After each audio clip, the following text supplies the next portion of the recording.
Goeienaand broers en susters, ek groet julle in die wonderlike naam van ons Here Jesus Christus. Dit is vir ons weer 'n wonderlike voorreg om hierdie jaar te begin in God se woord, veral in Afrikaans, waar ons sy woorde kan spreek en ons kan die dinge kyk wat God vir ons geopenbaar het in hierdie uur en vir ons wys hoe wonderlik hy is en die tekens en wonderwerke wat hy vir ons elke dag vir ons wys, dat ons so hom kan aanbid, broers en susters.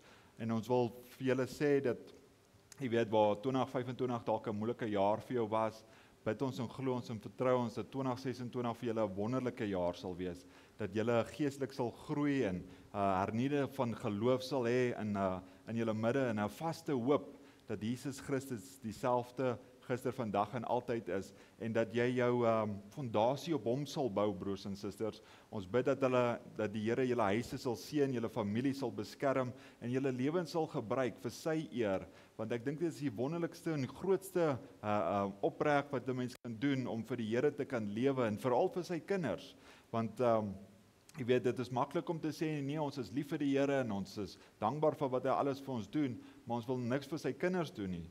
Die Here sê dat ons vir sy kinders dit eintlik moet doen, en so wil ons vir mekaar lewe en ons wil vra dat die Here ons geloof sal versterk en ons sal help, dat hy in ons teenwoordigheid sal wees en sy teenwoordigheid voor ons sal uitgaan en ons sal beskerm waar ook al ons mag wees deur hierdie jaar en wat ons moet doen en aanpak. En dit is so wonderlik wat die skrif vir ons sê in Numeri vers 6:24 of hoofstuk 6:24 tot 26 wat sê, die Here seën jou en beskerm jou, die Here laat sy aangesig oor jou skyn. En so bid ons dat die Here dat hy jou sal seën hierdie jaar en vir alles wat vir jou voorlê en vir al die obstacles wat dalk in jou pad sal lê, dat die Here jou krag sal gee en energie sal gee en wysheid sal gee, dat hy vir jou so diep ondervinding en openbaring van homself sal gee om jou net vas te hou vir hierdie uur wat ons in lewe, want ons weet dat die dag laat is, ons weet dat hy kan enige tyd kom en ons wil gereed wees. En so wil ons net vir julle sê, broers en susters, dat geseënde en voorspoedige nuwe jaar in die naam van Jesus Christus, ons bid dat die Here 'n so persoonlike verhouding met jou sal hê en dat jy net so sal groei in sy woord en dat jy net so standvastigheid sal kry dat jy weet dat jy kan berge kan versit, dat wanneer jy siek is dat jy hom kan aanroep en hy kan jou aanraak. En broers en susters, as jy nie weet vir wat om te bid of wat om te soekie, want jy weet waar dit 'n nuwe jaar is en 'n mens wil dalk 'n nuwe huis hê en 'n mens wil dalk 'n nuwe kar hê, 'n mens wil waar die uitdagings van die lewe daar is, waar mens verbeteringe van sekere dinge wil hê. Maar as jy nie weet vir wat om te vra nie, vra dat die Here vir jou die Heilige Gees sal gee.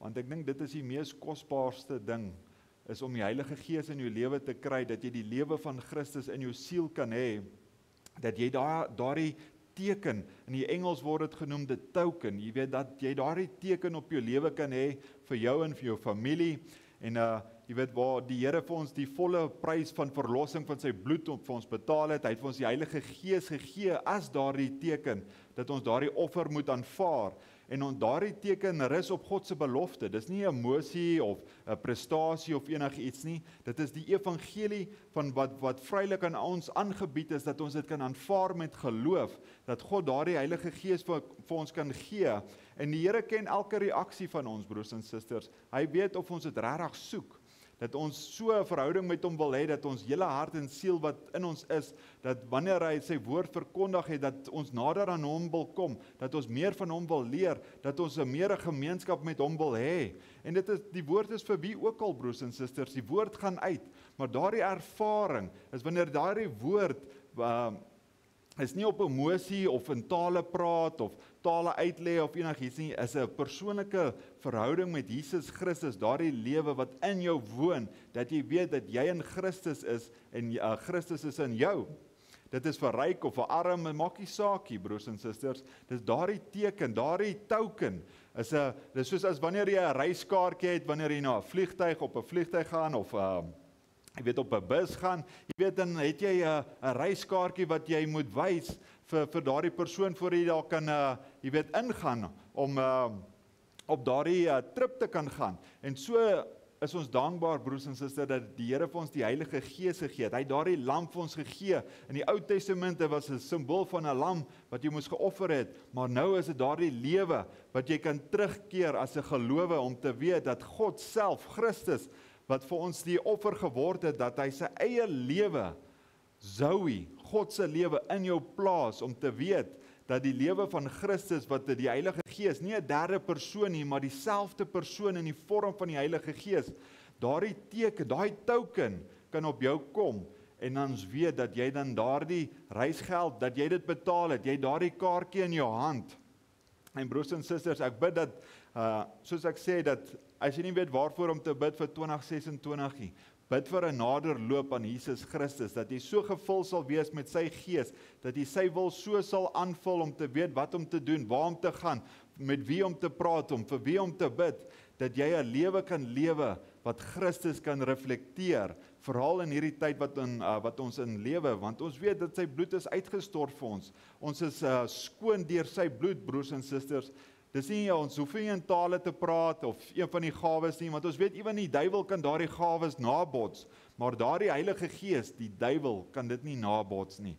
Daardie Gees, die Heilige Gees was deur die eeue gestuur om die kinders van die Here te vul, om hulle te help en hulle krag te gee en oorwinning te gee.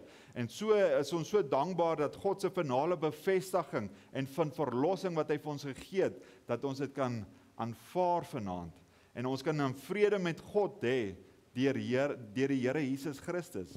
En broers en susters, partykeer kom God se woord so nederig dat ons dit sommer oorsien in so maklike manier. Ons weet dat jy weet wat mense sê, wat magtig noem, sê die Here dit is dwaas of 'n gruwel, maar wat die mens sê is dwaas, sê die Here dit is magtig. Jy weet so, partykeer wat ons sien in die woord, dan dink ons, okay, dit moet so plaasvind, dan is dit heeltemal bo wat ons dalk gedink het of gesien het, want soos wat ons gesien het in Jesaja, wat die Here gepraat het van Johannes die Doper, toe sê die berge sal heupel of gehuppel soos rammetjies, en die blare het hulle hande geklap. Jy weet, toe kom daar 'n profeet wat jy weet in die bos gebly het met 'n skaapvel, en hy het nie eers 'n preekstoel gehad nie, hy was geëxkommunikeer van al die kerke af, en hy staan daar by die oewer van die Jordaan, en hy preek, en sê dat julle julleself moet bekeer, en hy moes die Messias moes hy gewys het, wie is die Messias, en hy het baie vir daai mense gesê, jy weet, dat hy hulle sommer slange genoem het. Maar dis wat God gesê het, broers en susters, dat die berge sal huppel, soos klein rammetjies, en so sou 'n mens dit heeltemal misgekyk het, en so moet ons bid en vra dat die Here ons help, dat ons die Messias wat hy vir ons gestuur het, 2000 jaar terug, wat vir ons gesterf het op die kruis, daardie Messias wat afgekom het in gesimbolies, wat in 'n baba gekom het in 'n buiteegtelike geboorte in 'n klein stal. En Jesus is groot gemaak, die Jehovah van die Ou Testament, as 'n skrynwerker, as 'n helper, weet waar as jy dit moes gesien het, hoe kon Jehovah daardie mens gewees het? Maar God doen dit in so 'n manier, in so 'n nederige manier, dat ons dit baie keer miskyk. En Jesus het die woord volkome geleef, broers en susters, deur sy dade kon hy getuig het, en dis presies deur sy werke kon hy, wat die Vader vir hom gewys het, dit is wat hy gewys het, dat hy die woord is. En so vanaand wil ons 'n klein boodskapie vir julle bring, desperaatheid, jy weet, veral waar, jy weet, wat dinge wat 'n mens deurgaan in 'n daaglikse basis, en goeders wat 'n mens moet deursien, obstacles wat 'n mens moet oorkom, en wanneer 'n mens 'n desperaatheid het in God en sy liefde, kan hy vir jou die krag en oorwinning gee om elke berg te oorwin. En so wil ons vanaand in ons eerste skriflesing begin in Jeremia hoofstuk 29, en ons wil van vers 10 af lees. So as jy 'n Bybel het en jy dalk 'n foon met 'n Bybel op, kan jy na Jeremia toe gaan, 29 vers 10. Dan sê die woord van die Here vir ons, want so sê die Here, as eers 70 jaar vir Babel verby is, sal ek op julle ag gee, aan julle my goeie woord vervul om julle na hierdie plek terug te bring. Want ek weet watter gedagtes ek aangaande julle koester, spreek die Here, gedagtes van vrede en nie van onheil nie, om julle 'n hoopvolle toekoms te gee. Dan sal julle my aanroep en heen gaan en tot my bid, en ek sal na julle luister, en julle sal my soek en vind, as julle na my vra, met julle hele hart. En ek sal my deur julle laat vind, spreek die Here, en julle lot verander, en julle versamel, en uit al die nasies, en uit al die plekke waarheen ek julle verdryf het, spreek die Here, en ek sal julle terugbring na die plek waarvoor ek sal julle in ballingskap weggevoer het.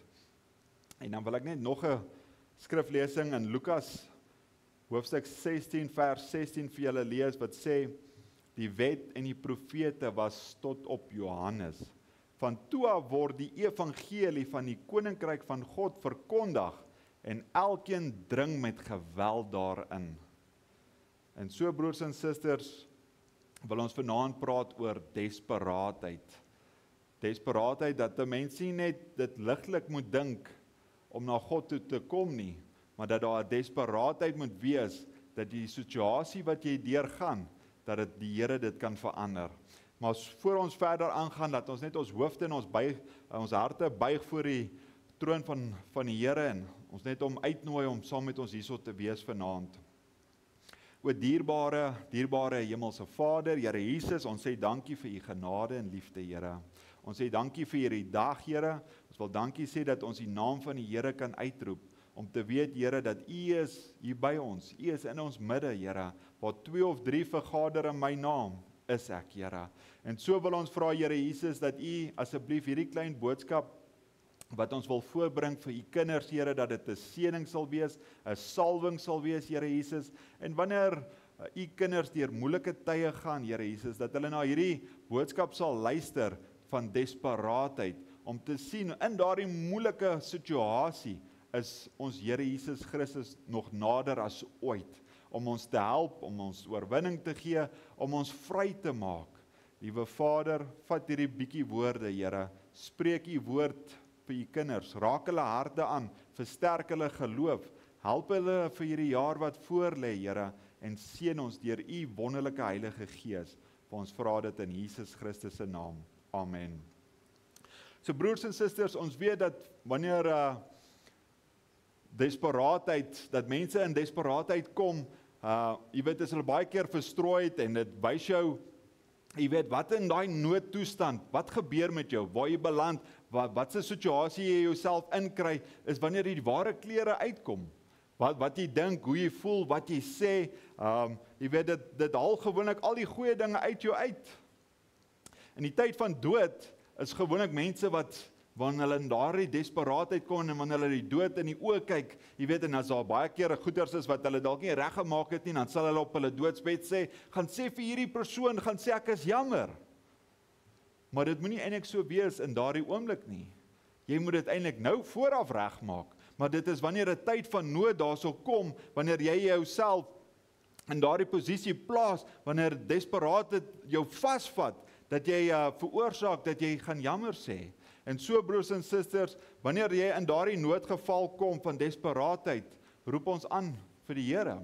Ons kan sien in Egipte met Moses en met die kinders van Israel in die tyd van in Exodus, wat ons sien dat Exodus hoofstuk 12 sê vir ons in vers 11, waar dit sê, eet hierdie Paska met die skoene aan julle voete, met die ledene omgord, waar jy jou heupe moet omgord, en met die staf in jou hand. Sien, hulle was in desperaatheid, waar die Here vir hulle gesê het, waar hulle hierdie nagmaal gehad het in Egipte, net so voor die Here hulle nou uitgeneem het uit Egipte uit, waar hy vir hulle gesê het, jy weet, hou die staf in jou hand, hou die skoene op jou voete, omgord jou om jou heupe, wees gereed, want in daardie desperaatheid waar hulle nou moet gereed kry om te gaan, want hulle het nou die groot werke van die Here gesien, hulle het sy wonderwerke gesien, hulle het sy tekens gesien, hulle het sy profeet gesien in aksie, en hulle het gesien, alles wat die profeet sê, val nie. Want die woord van die profeet kan nie val nie, want hy is deel van God. Hy is die bewys, hy reflekteer Jesus, of hy reflekteer God. So hulle kon daardie 4 kolom sien, en hulle het gesien wat die profeet aangekondig, dat wat ook al hy spreek, dat dit gebeur. En dit het die mense ook in desperaatheid gebring, om te weet dat ons gaan hierdie plek verlaat. Maar wanneer daardie doodsengel gekom het op Egipte met die vlerke wat jy kan so oor sien in jou geestelike oë, daardie groot swart vlerke uit die lug uit, en hy gaan deur die verskillende huise, broers en susters, jou as ouers, waar jy lief is vir jou kinders, dit sal 'n desperaatheid oor jou bring om te weet, het ek die teken op die deur gesit, om te weet dat die bloed is op die deur, dat my kind, wat die oudste geboorte is, dat hy sal reg wees. Daardie seun of dogter sal na die pa toe gekom het en sê, pa, is jy positief dat daar bloed is op die deur kusyn? En die pa kan sê, hy kan positief wees. Sê, ons het geluister wat die profeet vir ons gesê het. Hy het vir ons gesê, ons moes 'n lam vat. Ons moet die bloed vat. Ons moet dit oor die deurkusyn sit. Maar dit bring jou in 'n desperaatheid om te besef, in daardie noodsituasie, is jou lewe reg vir die volgende goeders wat moet plaasvind. Want daar staan daardie pa met 'n stukkie brood in sy hand en 'n stukkie lam in sy hand en hy weet sy skoene is aan, hy's aangetrek en hy's gereed om te gaan. Die sweet kan van sy gesig afgaan van desperaatheid, maar hy weet dat hy op God se woord staan. En so, broers en susters, moet ons onsself gaan kyk in onsself, waar staan ons met God vanaand? Waar staan jy in jou lewe met die Here Jesus Christus? Dat wanneer jy in 'n sekere plek, wanneer goeders moet gebeur, waar ons sien dat die Here in elke dag vir ons jy weet sy woord bevestig, waar tekens reg oor die wêreld gebeur en is in tydskrifte en koerante, waar God sy woord bevestig, dat hy nog steeds dieselfde gister, vandag en altyd is. Hy is daarso, want ons weet dat sy woord die waarheid is. Maar hoe moet dit ons plaas in desperaatheid vandag om te weet, is ons reg vir die tyd wat vir ons voorlê, vir hierdie avontuur wanneer hy ons gaan kom haal, is ons reg, is ons families reg, is ons vrou reg, is ons kinders reg, is ons ouers reg. Dit bring jou in 'n desperaatheid om te weet, want ons weet dat die koms van die Here is soos 'n skielike geheime weggaan van sekere hoeveelheid mense reg oor die wêreld. Die Here kom soos 'n dief in die nag, maar is jy reg?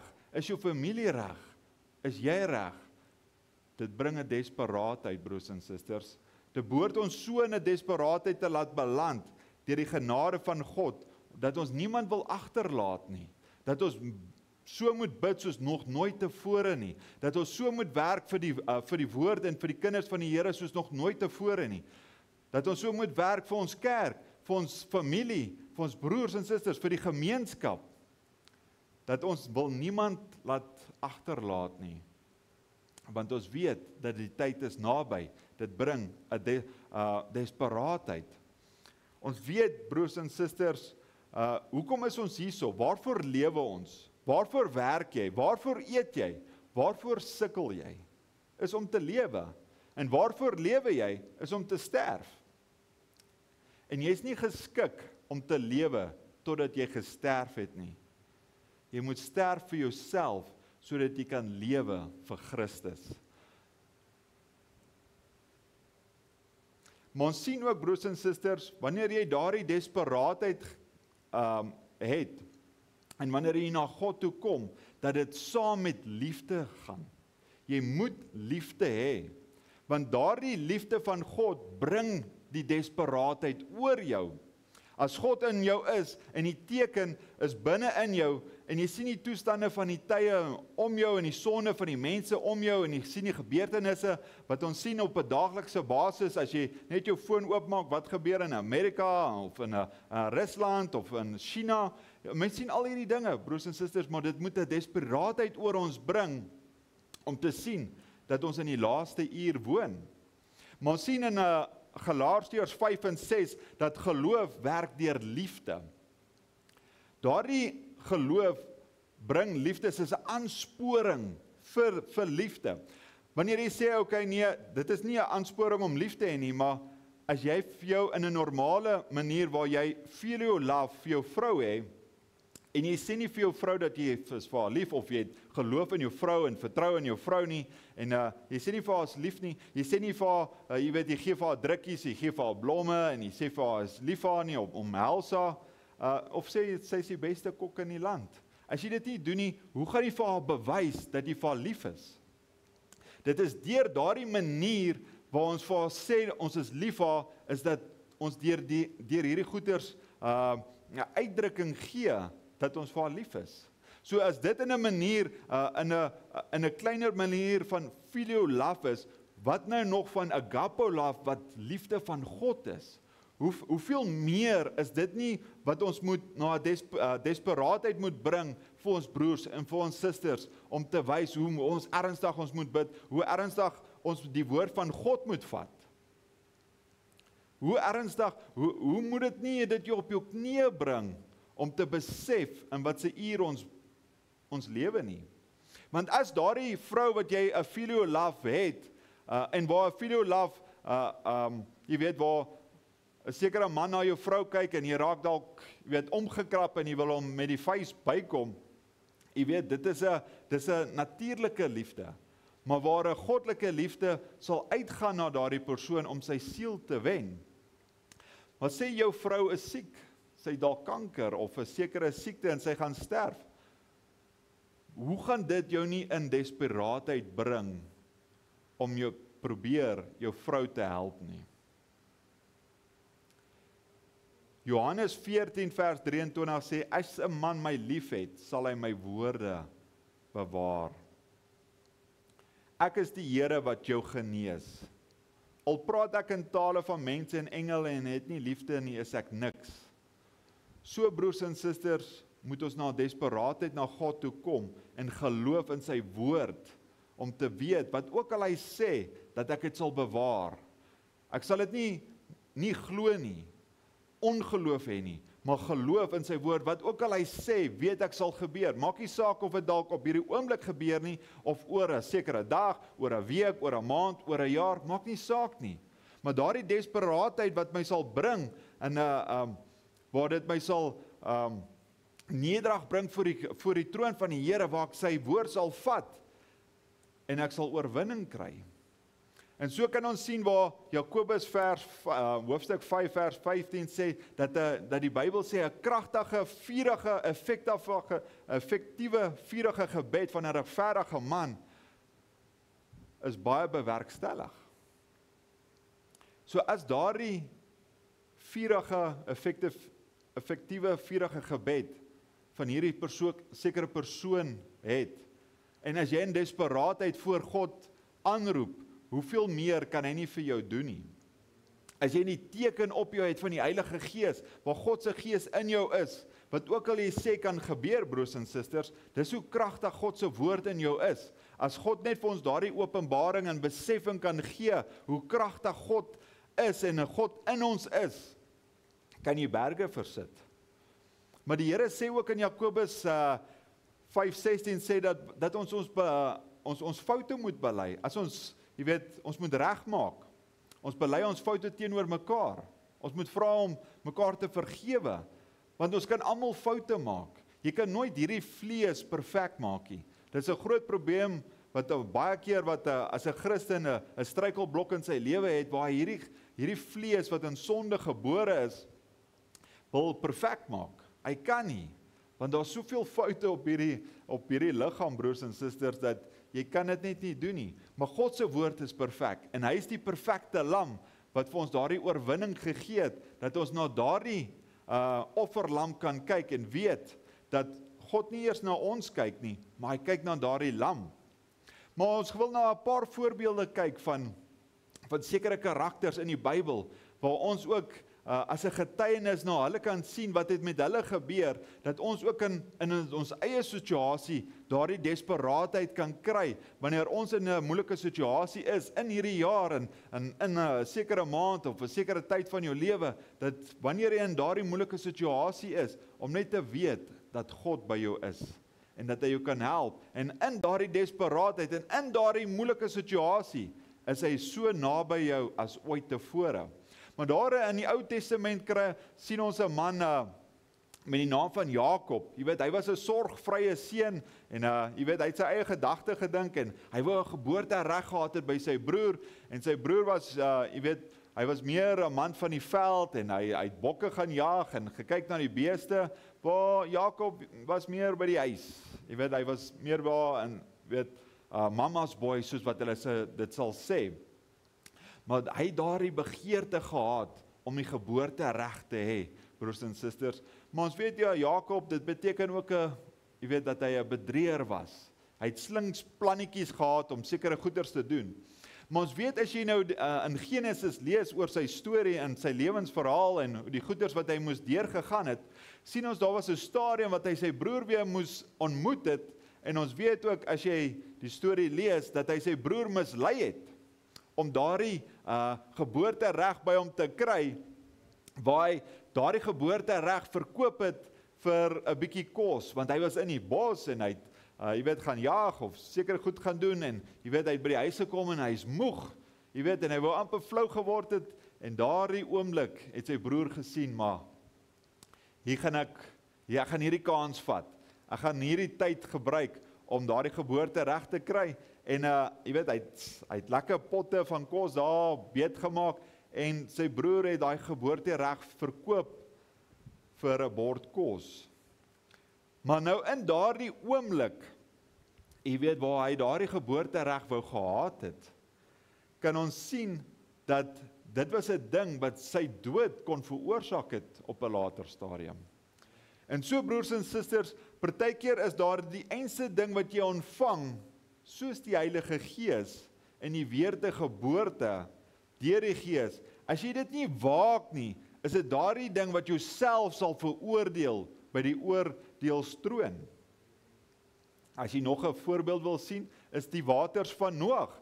Dieselfde waters wat die mense vernietig het, was dieselfde waters wat Noag en sy familie gered het.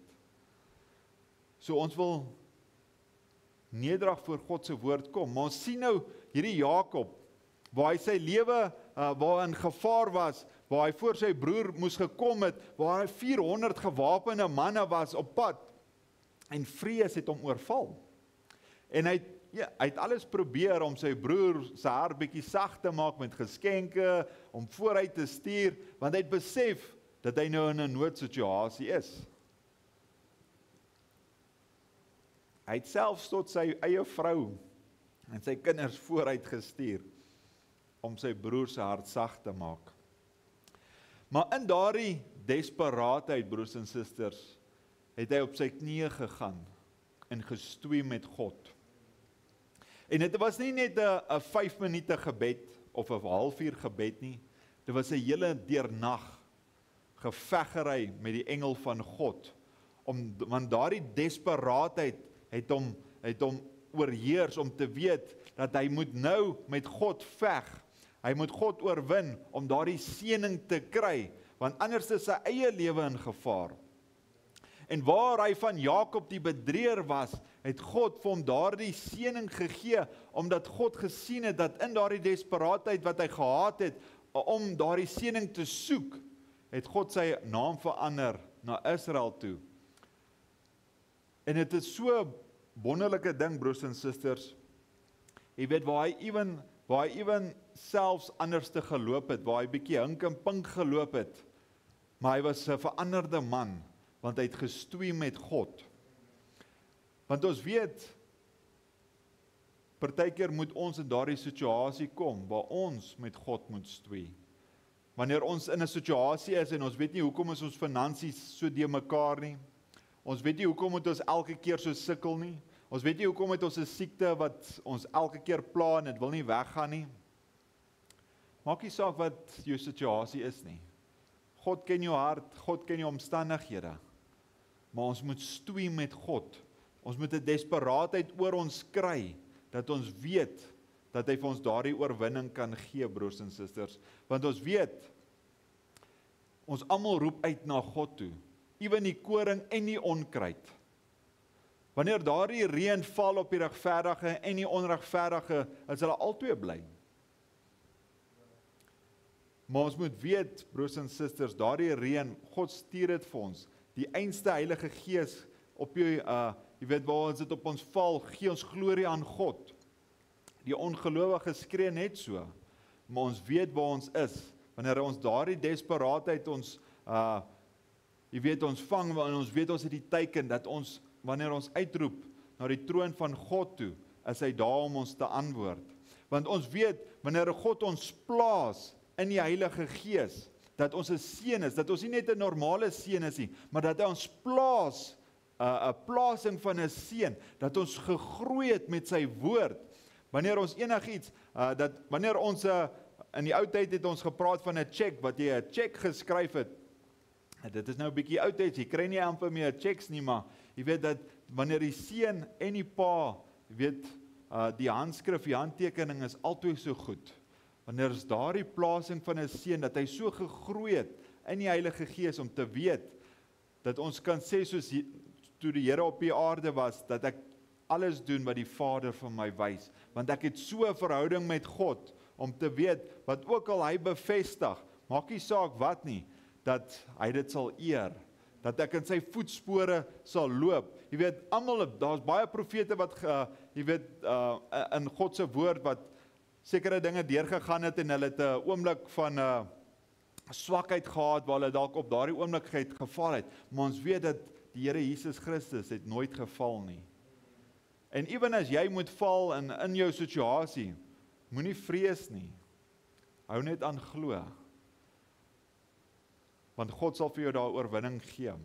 Ons kan sien, Hesekia, jy weet wanneer daardie koning om sy tyd naby gekom het, God het vir hom 'n profeet, Jesaja gestuur en gesê, so spreek die Here, sit jou huis in orde, jy gaan sterf. Maar Hesekia het in daardie desperaatheid ingekom, hy het sy gesig na die muur gedraai, en hy het uitgeroep na God toe. Want so weet ons nou, 'n profeet, wanneer hy spreek, dis wat gaan gebeur. Maar om net vir jou te wys hoe kragtig 'n gebed voor God is, dat dit ewen God se program kan verander, is net wonderlik, broers en susters. Want hier gaan daardie koning, en hy huil voor die Here, en hy skree uit, en hy roep uit voor die Here, en sê, Here, help, gee nog, ek het nog 15 jaar nodig. En die God stuur vir die profeet weer terug, en dit verander die program van God, omdat daardie koning in 'n desperaatheid ingegaan het, om te weet dat sy lewe nou op einde is, weer eens waar die dood jou in die oë staan, maar daardie koning het oorwinning gekry. En nog 'n keer, nog 'n karakter kan ons sien van Rut en Naomi, en Rut moes een keer in 'n desperaatheid ingegaan het, waar Naomi, sy was in 'n vreemde land, en waar haar man en haar seuns daar was, en ongelukkig het haar man doodgegaan, en haar seuns, en sy wou terugkeer na haar huis toe. Maar omdat sy 2 skoondogters gehad het hulle saam 'n sekere pad saam gestap, en sy het vir hulle gesê, nee, gaan terug. Maar Rut het in daardie desperaatheid ingegaan, en vir haar gesê, waar u heen gaan, sal ek gaan. Waar u woon, sal ek woon. Waar u sal sterf, sal ek sterf. Waar u begrawe is, sal ek begrawe. U God is my God. Sy het in daardie desperaatheid, in daardie oomblik, in daardie situasie, het sy besluit om Naomi te volg. En ewen in daardie besluit wat sy gemaak het, en waar sy teruggekeer het saam, haar skoonmoeder na hulle huis toe, dat God haar daardie seëning gegee het, waar sy later 'n seun gehad het by Obed, en Obed was die vader van Jesaja, en Jesaja was die vader van Jesus, as jy die generasie verder gaan kyk, dat sy so groot seëning gekry het, maar weens haar desperaatheid, om die regte keuse te maak in daardie besluit, want dit sal vir jou wys, wat bring dit uit jou uit, wat gaan jy uitroep na God toe? Gaan jy God vervloek, of gaan jy liewerste vir God vra om jou te help in daardie desperaatheid? Ons kan nog iemand sien,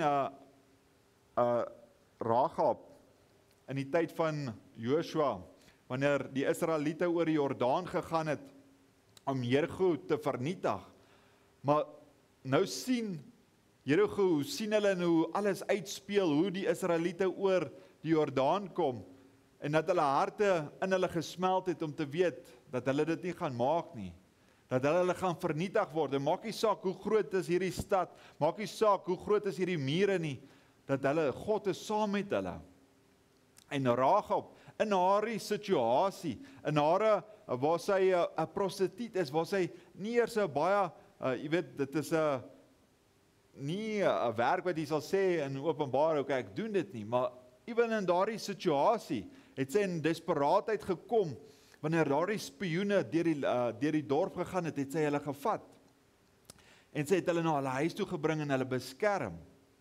En broers en susters, ewen in haar besluit van desperaatheid, het God vir haar so groot seëning gehad, waar sy nie net haarself gered het nie, maar ook haar hele familie. En nie net dit nie, maar ook in haar generasie is wat Jesus gekom het. 'n Desperaatheid. En mense sê, hoekom moet ek deur hierdie goeters gaan? Maar dit is 'n manier hoe God nader aan jou kan kom. Dit hang af hoe jy na die situasie kyk. Ons kan sien Eliezer en Rebekka.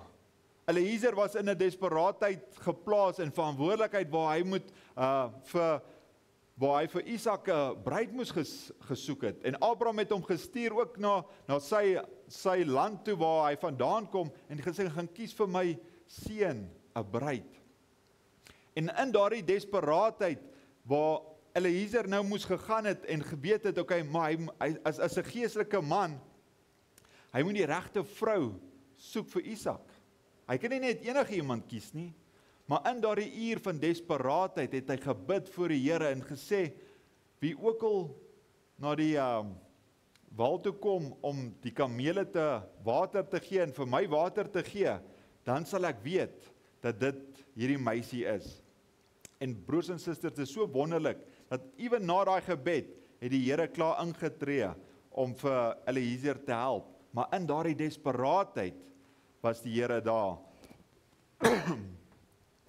So wys 'n mens net weer eens, broers en susters, dat Christus ons kan help deur sy diensknegte. Maak nie saak wat jy deurgaan nie. Hy is altyd daar so om jou te help, om vir jou te onderneem. Maak nie saak hoe klein gebed dit is nie, maar in desperaatheid, wanneer jy weet met 'n regte hart voor die Here en voor sy troon, kan hy vir jou enigiets gee wat jou hart se begeerte is. En ons weet van dat dit so 'n mooi tipe van Rebekka is en Isak, waar sy gegaan het en sy moes hierdie man gevolg het, jy weet, saam op die kamele gegaan het na 'n ander land toe, en dit is dieselfde met ons, waar sy 'n tipe van die bruid was, waar ons nooit vir Christus gesien het nie, maar ons weet deur sy ministers en sy diensknegte wat die woord verkondig, weet ons dat ons Isak een van die dae gaan sien. En ons sien vir Jona, jy weet waar die Here vir hom gesê het, hy moes Nineve toe gaan en hy vat 'n ander pad na Tarsus toe. Maar in sy situasie, in sy desperaatheid waar hulle hom oorboord gegooi het in die see en hy bevind homself in die walvisse, jy weet, se maag en in daardie situasie en in daardie desperaatheid roep hy uit na die Here toe, want hy weet Salomo, wanneer hy die tempel toegewy het hy gesê, Here, as die mense ergens in die moeilikheid is en hulle na hierdie tempel toe kyk en bid, dan sal U dit hoor. En Jona het dit geweet, en ek meen in 'n walvis se maag, ek weet nie hoe sy geweet het en wat sy rigting ewen die tempel was nie, maar in daardie paar asemtye of suurstof wat hy nog oorgehad het, in daardie moeilike omstandighede, want ek meen ons is nie in 'n walvis se maag in die diepte van die see vandag nie. Ons is nog iemand beter af, maar in daardie moeilike tyd, in sy desperaatheid, kon hy uitroep na die Here toe, en die Here het vir hom 'n weg gemaak, het vir hom verlossing gegee om daar uit te kom en na Nineve toe gaan, om die woord van God te verkondig, en om siele vir hom te wen. Ons kan sien vir Hanna, wanneer sy na die tempel toe gegaan het, en waar sy graag 'n seun 'n seun wou gehad het by haar man, en sy kon net nie gekry het nie. Maar sy het voor die tempel of in die tempel gegaan en waar sy gebid het, waar net haar mond beweeg het en die priester het na gekyk, hy sien haar mond beweeg, maar hy het gedink sy is dronk, maar sy het uitgeroep in desperaatheid na die Here toe, om te weet dat sy het 'n seun nodig, sy soek 'n seun, want dit was so 'n groot ding in die Ou Testament, en ewen vandag, jy weet waar jy soek 'n seun, jy wil die nageslag aangaan, en hier kon sy nie kinders baar vir haar man nie, dit was so 'n teleurstelling. Maar broers en susters, sy was so nederig en nie glad nie selfsugtig nie, waar sy God gepreek of gebid het, en waar God haar gehoor het, en gesien het wat is haar hart se begeerte. Maar in daardie desperaatheid het hy vir daai seëning gegee. En nie net sommer 'n gewone seëning nie, maar 'n ekstra seëning, dat hy ewen 'n profeet is. Dit wys net vir ons hoe genadevol is die Here Jesus Christus, wanneer ons uitroep. Die probleem is, broers en susters, ons roep nie genoeg uit nie. Ons is nie genoeg desperaat om die Here uit te roep, om vir ons te onderneem in ons situasies nie. En so wil ek jou aanmoedig, dat jy voor die Here moet kom, dat jy moet uitroep na hom toe, sodat hy jou kan help. Dat wanneer jy in 'n moeilike situasie is, by die werk, by die huis, met familie, vriende, wat ook al dit mag wees, geestelik, liggaamlik, fisies, maak nie saak wat dit is nie. Die Here het alles geskep, hy het die hemel en aarde geskep, hy het alles geskep, hy het jou geskep, hy het my geskep, en so kan ons hom aanroep, om te weet, dat hierdie almagtige Here Jesus Christus, wat alles geskep het, kan enige situasie verander, want hy is ons Here Jesus Christus. Ons kan sien hier Sunamitiese vrou, wanneer sy Elia gesien het, waar hy 'n profeet van God was, en hy het die werk van die Here gedoen, en sy kon sien dat hierdie die profeet van God, hy gaan hier verby, en hy travel ver, maar sy gaan en sy doen goed vir hom, sy bou 'n klein kamertjie vir hom, sit vir hom 'n bedjie in, sit vir hom water, en maak dit net vir hom bietjie makliker. Kyk uit vir jou vir jou broers en susters. En so met tyd, as jy die storie gaan lees, het die profeet gevra, maar sy het hierdie ding aan my gedoen, waar sy 'n goeie werk aan my gedoen het, wat kan hy terug doen? En hulle het agtergekom, sy het nie kinders nie, en toe het hy gesê, toe spreek die Here, dat sy 'n kind gaan hê, sy het toe 'n seun gehad.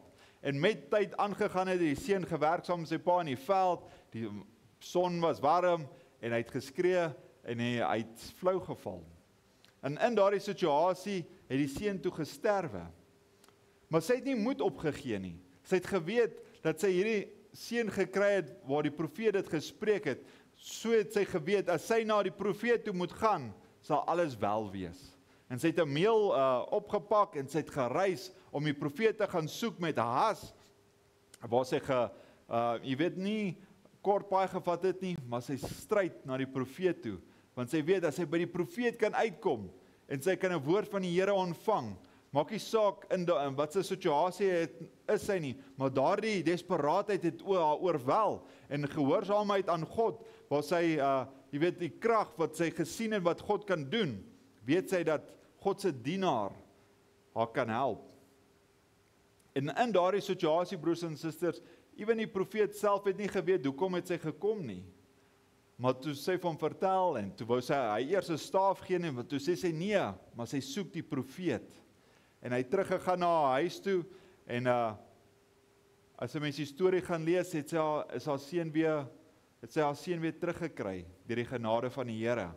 Maar dit was haar desperaatheid, broers en susters, wat haar gedryf het, om na die profeet toe te gaan, wat die woord van die Here gehad het, soos hy teruggekeer na God toe, om te weet, dat wat ook al sy vir die profeet gaan vra, sal hy help.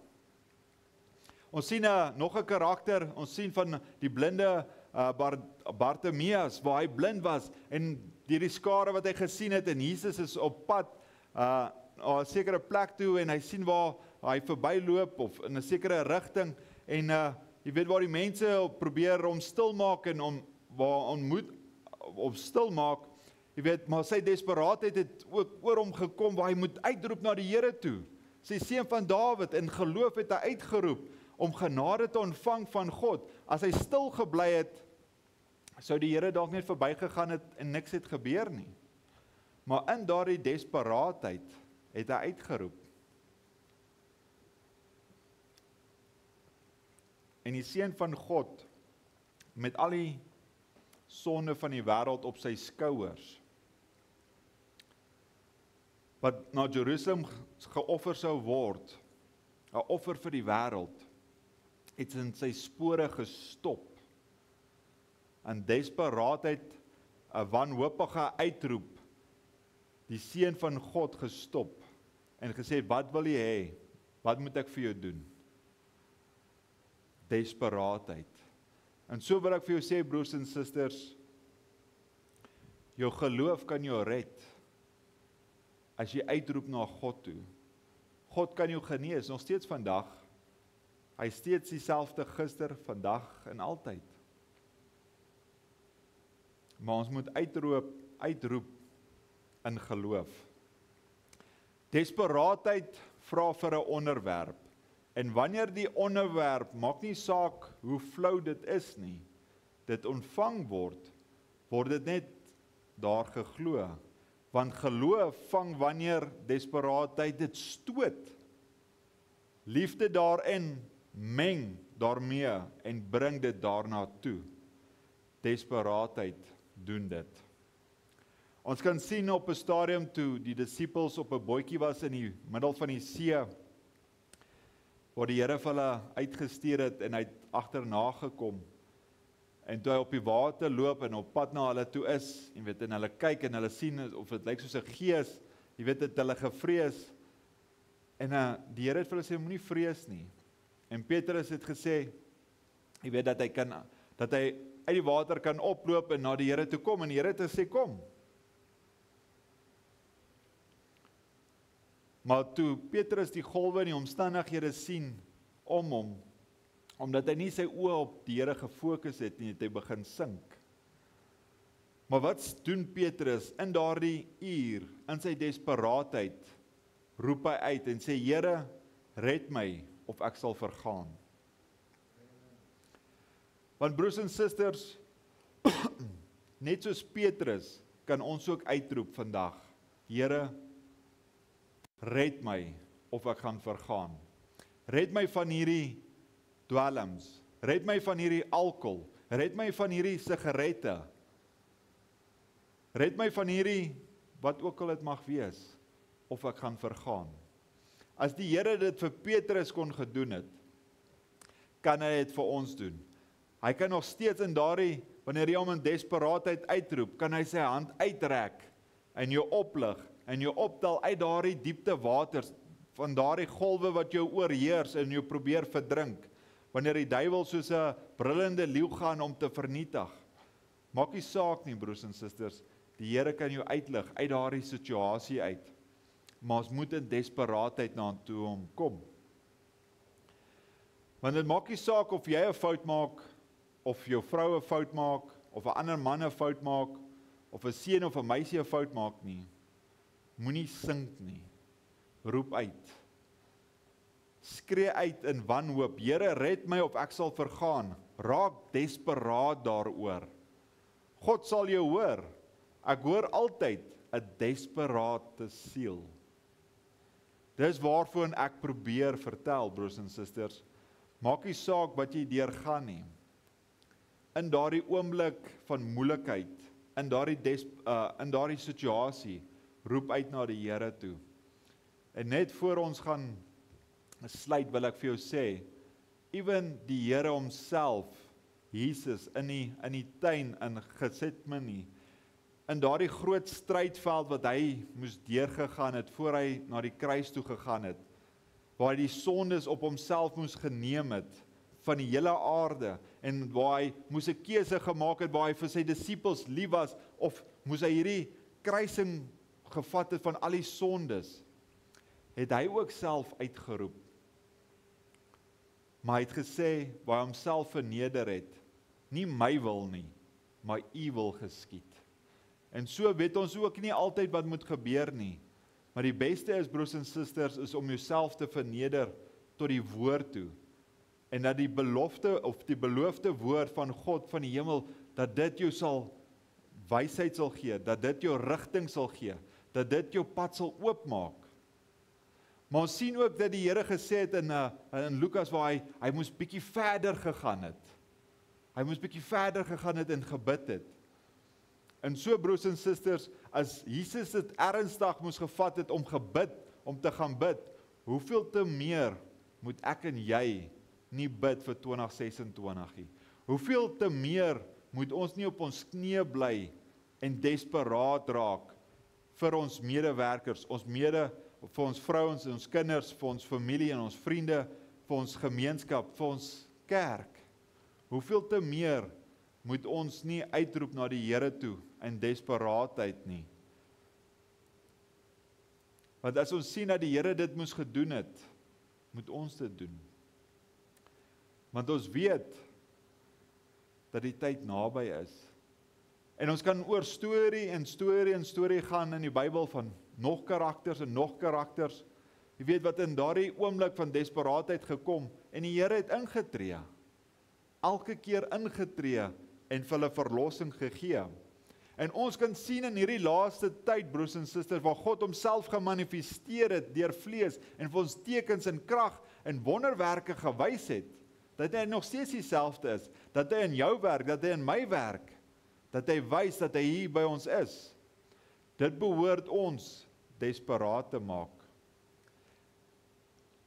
En sy gewilligheid om ons te genees en ons te red, behoort ons almal in desperaatheid te plaas, dat ons weet dat daardie genesingsteken kan kom, dat dit daar is. Desperaatheid.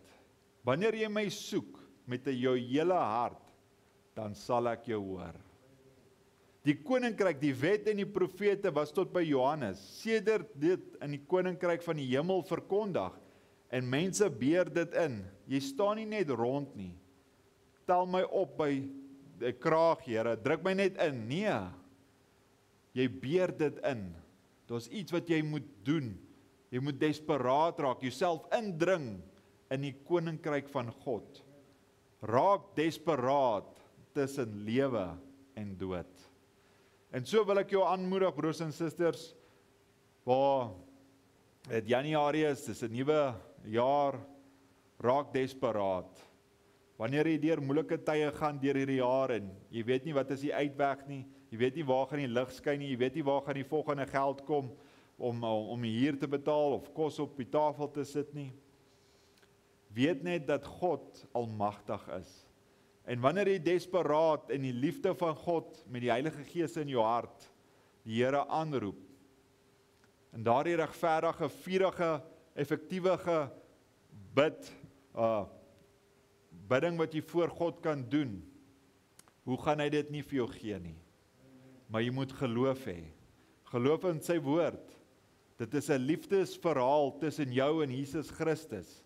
En so wil ek jou ook aanmoedig, broers en susters, dat jy 'n persoonlike verhouding met God moet hê. Nie net met jou pastoor of met die mense in die kerk, dat jy net mooi gesiggie wys en dink jy lyk reg nie. Nee, daar's 'n wedergeboorte. Daar's 'n lewe wat moet gelewe word om te wys dat God in jou is en jy in God is en dat hy dieselfde is en dat sy woorde nog steeds lewe. En so wil ek jou aanmoedig en voor ons gaan sluit met net 'n gebed, weet dat hy daar is vir jou. Hy sal nooit wegstap, hy sal jou nooit vergeet nie. Maar jy in daardie desperaatheid is hy naby jou en jy kan hom uitroep. Amen. Kom ons bid saam. O dierbare hemelse Vader, Here.